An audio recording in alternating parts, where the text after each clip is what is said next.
So this is the 2017 FRQ question number 1. Hopefully this works. I apologize if the audio is cutting in and out.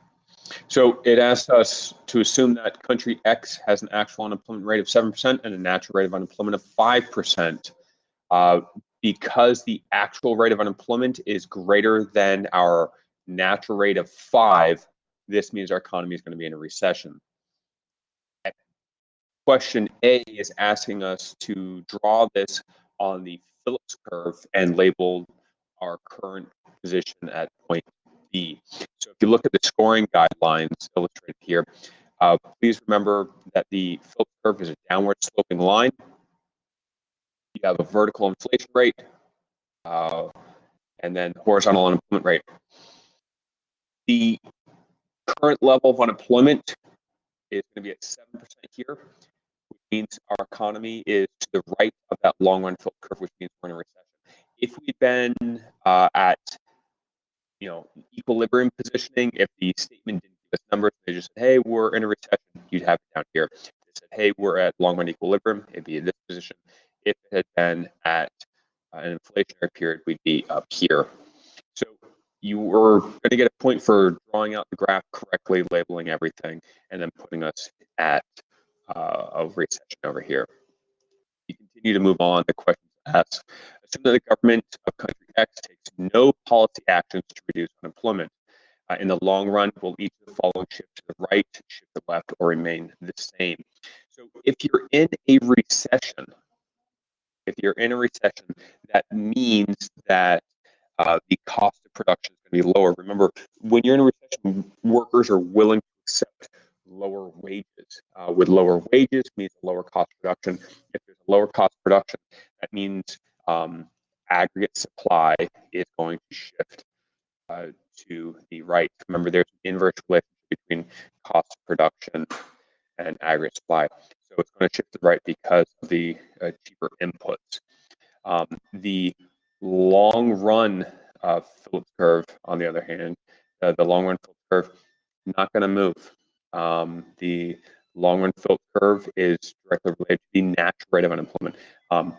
Your actual unemployment rate will decrease, but the long run unemployment rate is not going to change. Your long run unemployment is made up of your frictional and structural unemployment. So not going to change here. Let's take a look at part C. Identify a fiscal policy action that can be used to reduce the unemployment rate in the short run. So fiscal policy, if you remember, are government spending and taxes. So if we want to grow the economy, we're either going to increase government spending or reduce taxes. Those are your options. You don't want to say something like expansionary fiscal, because that's not an action. The action is either the government is spending the money or they're cutting the taxes. Those are your options. Moving on, part D, it says draw a correct label graph of the aggregate demand and aggregate supply and show the impact on the equilibrium price and real GDP of the fiscal policy action. So if you have that flow chart in front of you, you know that whenever you use fiscal policy or monetary policy, it's going to move aggregate demand, and these are expansionary policies here. So you would have a rightward shift of aggregate demand. Now, if they had asked for the LRAS and you wanted to put our economy in that recession to begin with, your LRAS should be vertical right here at the Y2, going up and down here. So your Y1 would have indicated that our economy is in the recession, and we use increasing government spending or decreasing taxes to shift AB to the right, bring us to that equilibrium positioning. Moving on, it says based on your answer to part E. Wait, did I skip something? I'm sorry, I did. E. Based on your change in real GDP identified in part D, will the supply of country X's currency in the foreign exchange market increase, decrease, or remain the same? Explain. So, real GDP, we can assume this could also be an economy's income. So, if your income is increasing, what are you going to see? If people's incomes are increasing, they have more money, they're going to go out and buy more stuff. And as they're buying more items, are going to be importing more, so that you buy, as your income increases because your real GDP increases, you're making more money, so you have $1,000 more in income. Well, out of that $1,000, maybe 100 of those dollars goes toward buying some clothes that are coming from France or from China or wherever. So there's going to be a portion of it that's going to be spent on imports. So there will be an increase of spending on imports. And in order to buy imports, country X is going to have to supply more of their currency on the foreign exchange market. So there'll be an increase of that. If we move on to part F here, it says, based on your answer, part E, and assuming a flexible exchange rate system, will country X's currency appreciate, depreciate, or remain in the foreign exchange market? So if you have more of something, if there's a greater supply, that will cause it to depreciate in value. So that's all of question 1. Let's move on here. Question 2, it says, assume that an economy is in the long-run equilibrium. Assume that the consumers wish to hold less money, so they're demanding less money there, because they use credit cards more frequently to purchase goods and services. So they're holding less money, they're not demanding it. Draw a level graph of the money market and show the effects of the reduced holding money on the equilibrium. Okay, so you got your money market graph you want to draw out, you got to put for that one. So you have your nominal interest rates. Remember, this is nominal NM, and then nominal money market, nominal money market, and your quantity of money down here. Because you are holding less money or you're demanding less money, the demand of money is going to go down. So you just have a decrease in demand of money. That's going to drop your nominal interest rates. Based on the change in the interest rates, so nominal interest rates went down in part A, what will happen to each of the following in the short run?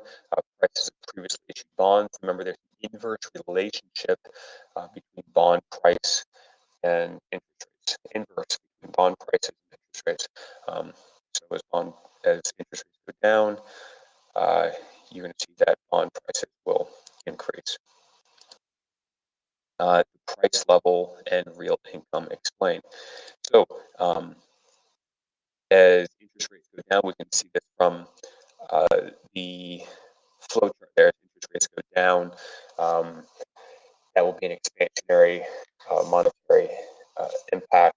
People will go out and buy more stuff. As interest rates are lower, it's cheaper to borrow money. So people borrow more money and they go out and spend more. There'll be an increase in consumption, and then I sub G, your investment, and also in net export. All those will cause AD to go up, and if AD goes up, that's going to increase your price level and your GDP. They're saying, real income and GDP, you can kind of use those interchangeably. Part D. If the central bank wishes to reverse the change in the interest rate identified in part A, so interest rates went down, so now we want interest rates to go up. Have interest go up, what open market operation should they use? Or the only thing you can do on the open market is either buy or sell bonds. Oh, I skipped something, I'm sorry. Well, let me just answer this real quick. So if you want interest to go up, you want to sell bonds. Sorry, I skipped C. Let me go back to that. You would see with a constant money supply, based on your answer in B2, will the velocity of money increase, decrease, or remain the same, or is the change indeterminate? So this goes back to the formula M times V equals P times Q, also known as the equation where M stands for the money supply, V stands for velocity, how that money is spent, and that also equals P times Q, or also equals aggregate demand, or your nominal GDP here. So they're saying with a constant money supply, with a based on your answer in B2. So if we had AD increasing, if M times V equals our aggregate demand, if M is staying constant and aggregate demand is going up, that means that the velocity of money will also have to increase. So if you take how much money is out there, and that doesn't change. If aggregate demand, if aggregate demand is just spending on goods and services, if that goes up, that means that how often you're spending that money, your velocity of money, also has to increase. Lastly here, number 3, it says a country is at full employment and produces 2 types of goods, consumer goods and capital goods. All right, seems like it's going to be a production possibilities curve question. Draw a correctly labeled graph of the production possibilities curve. There we go. With consumer goods on the horizontal axis and capital goods on the vertical axis. Indicate a point on your graph labeled X that represents full employment. Okay, so it's going to be on the curve there, and a possible combination in which both goods are being produced. All right, so we got our production possibility curve here. The full employment is going to be somewhere on that curve. So we got our capital goods and our consumer goods, and it's bowing outward there for the production possibility curve. Assume there is an increase in the country's national savings. Okay, there's more savings. Okay, draw a correct level graph of the local funds market, showing the change in real interest rates and savings. So on the local funds market, if we remember, the supply of local funds is just extra money. It's extra money, and then demand, for all demand, is directly related to spending. We're not spending the money; we're saving the money. This is extra money. If households have extra money, there's going to be more savings. There's going to be more supply of local funds. There'll be more available money for other people to borrow. And if there's more money for other people to borrow, there's a plentiful amount of money for other people to borrow, then it should be cheaper for people to borrow that money. So your real interest rates will decline. Moving on to part C, it says on the same graph from part A, show another point labeled Z that represents full employment and a new combination of consumer goods and capital goods consistent with the increase in the country's national savings. So as we see here that the real interest rate is dropping, you're going to see that as interest rates go down, I sub G is going to increase. You'll see that more people or more businesses are willing to invest in capital formation, and you'll see that the dot has shifted from the consumer goods over to more of the capital goods there.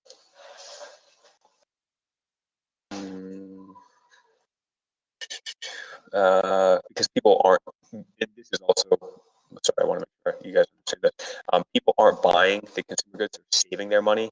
They're not spending on the consumer goods. So that means more of the money is being allocated and resource production is being allocated by the businesses. See, people are saving their money over here. They're saving it, not spending it on consumer goods.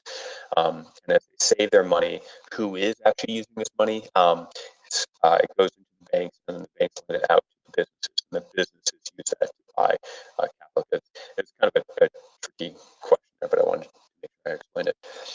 Lastly, part E, it says, referring to your answer to part C, will the long run average supply curve shift to the right, shift to the left, remain the same? Explain. So we know that as more capital formation occurs, you have more products have the ability to be made. So you're going to see a rightward shift or an increase, 1.5%, the long run average supply curve will shift to the right, an increase in your LRS. If there's more capital formation, more ICG, you have the ability to make more in the future. All right, so that's all of 2017's FRQ, numbers 1 and 3. I hope this helps. Right.